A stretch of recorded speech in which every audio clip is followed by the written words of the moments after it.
Since 1789, Pennsylvania has sent 1,041 representatives to serve in the U.S. House of Representatives. Up until now, not a single one of that 1,041 has been a black woman. That, yes, is about to change because State Representative Summer Lee won Pennsylvania's 12th congressional district and now poised to become the Commonwealth's first black woman in Congress. And she is joining us here now. The Congresswoman-elect Summer Lee, it is good to have you here with us. And I want to thank you for being here now because there was a lot of work campaigning. That was a lot of work to get to Election Day, but there's been a lot of work this week. Tell everybody what you've been doing. Yes. Oh, my goodness. TJ, thank you so much for having me. Good afternoon. It has definitely been a long week. It was a really long campaign. And then right after, right after we came after campaigning, we came straight to D.C.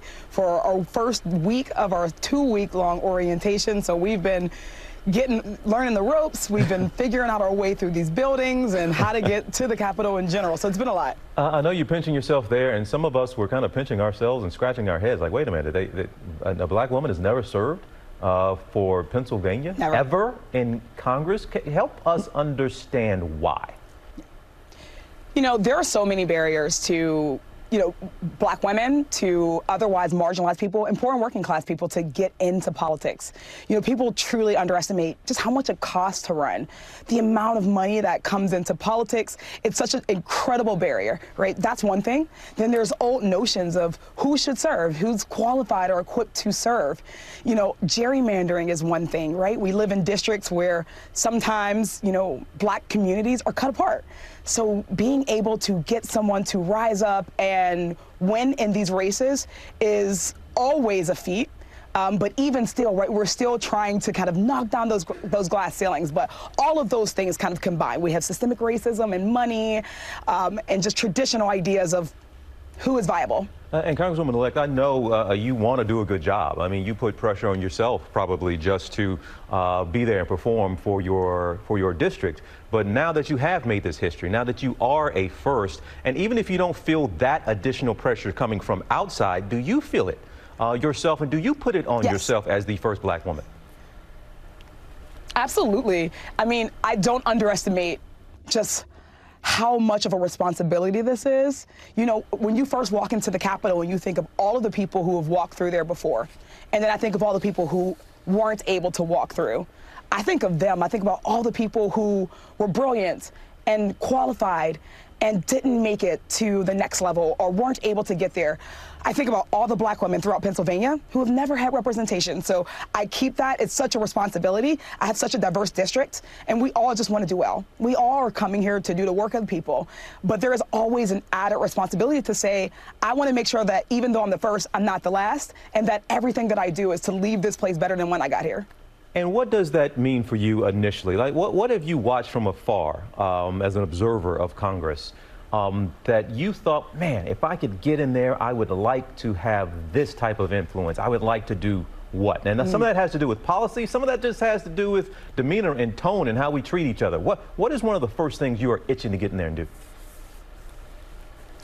I'm an organizer at heart, and I recognize that we have to have and we have to build power on the inside and the outside. We hear it a lot, right? But I watch as kind of a new cohort of black and brown folks, young progressives have been able to get into office, but we're navigating spaces that aren't used to us being here. So when I think about how I would like to navigate or what I would like to see differently, I would like to see, when we think about even how we're building bridges, how we're making connections between people who think that they're not similar, people who think that maybe because, one of us calls ourselves a moderate or one of us calls ourselves a progressive, that we don't have commonalities.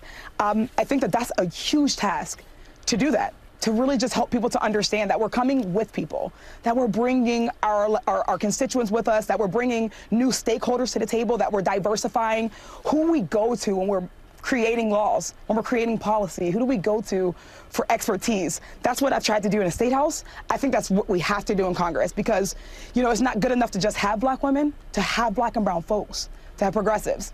We also have to say that we need to do things a little bit differently, and we need to bring different people to the table who haven't had access to it. And we talk about you as being a woman making history. Another history-making woman, Speaker Pelosi, announced that she is going to be stepping down from that leadership role. Look, a lot of people looked at that, and no matter what your politics are, you can still acknowledge that she, of course, was a groundbreaking woman there in Congress.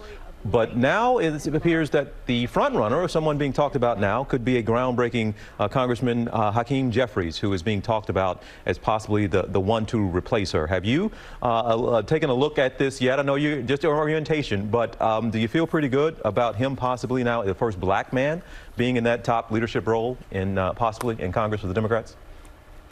My dream is that whoever takes leadership, really sets forth a progressive vision for what we want this party to be, what we want our country to be.